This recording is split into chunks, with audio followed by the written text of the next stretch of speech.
Wananchi wa Uganda, songeni, endesheni mapambano.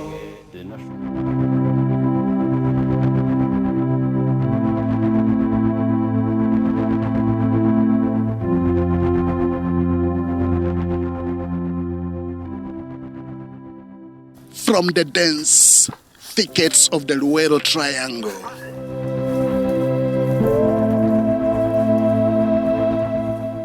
to the corridors of state power, from a guerrilla force fighting for change and freedom to a political movement shaping the destiny of a nation.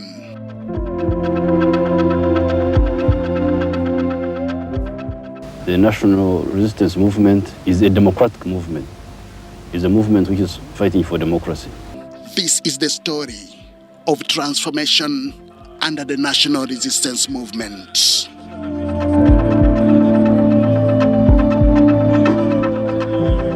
There is a material basis also for corruption.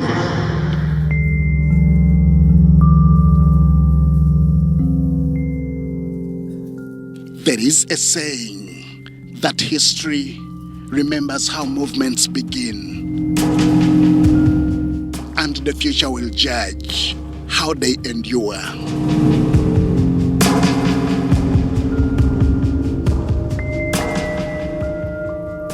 In the early 1980s, Uganda was a country in turmoil.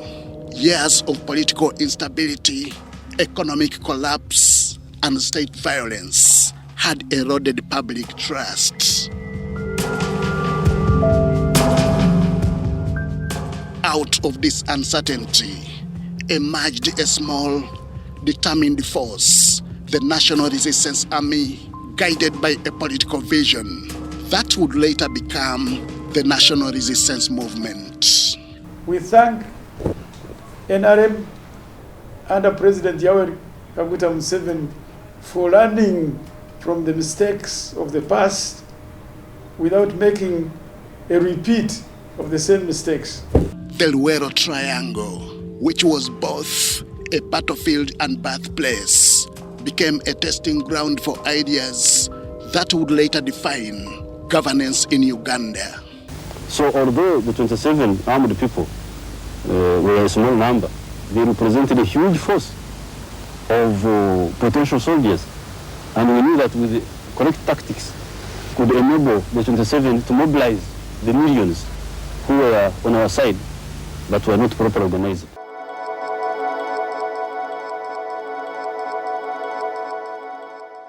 In January 1986, the NRA marched into Kampala, but victory on the battlefield marked only the beginning of a far more complex struggle governing a wounded nation. In Africa, we have seen so much change that change has become meaningless. It's no longer change, but merely turmoil. This group getting rid of that group, and that group doing worse than the group it got rid of. Now, please, do not count us in that category of people. The new government pledged a fundamental change, prioritizing peace, unity, and reconstruction. One of the NRM's defining legacies would be peace building. Through dialogue, amnesty, and regional cooperation, Uganda began to silence the guns, not just within its borders, but beyond them. We, for instance, achieved resurrected the East African community. We've influenced COMESA, we've influenced the politics in the neighborhood. We fought for the liberation of the African peoples, black peoples in South Sudan.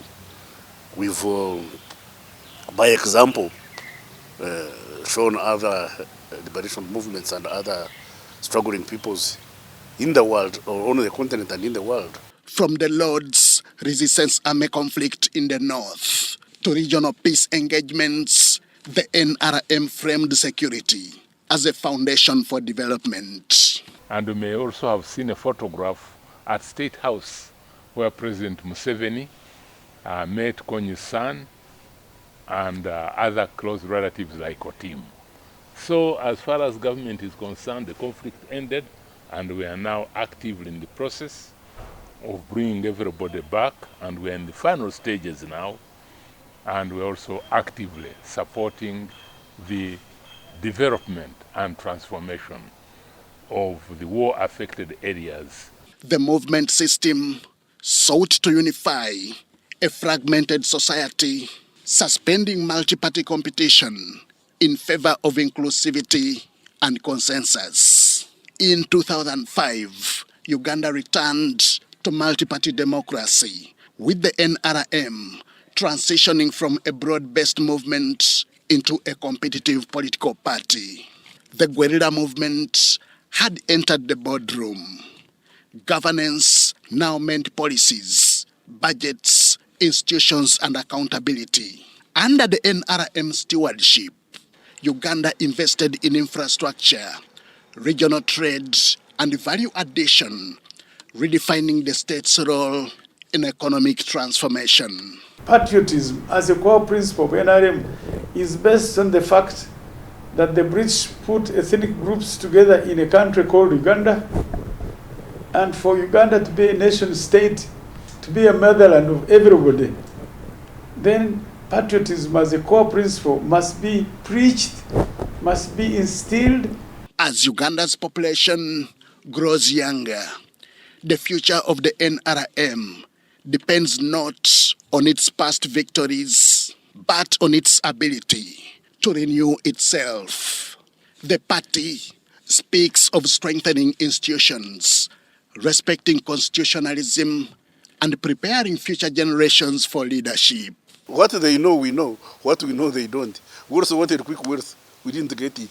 So they should forget. There is no quick worth other than stealing. And when you steal, you go to jail. From the bush to the boardroom, and from revolution to responsibility. The NRM's story is inseparable from Uganda's own, a journey still unfolding. Henry Okrut, UBC.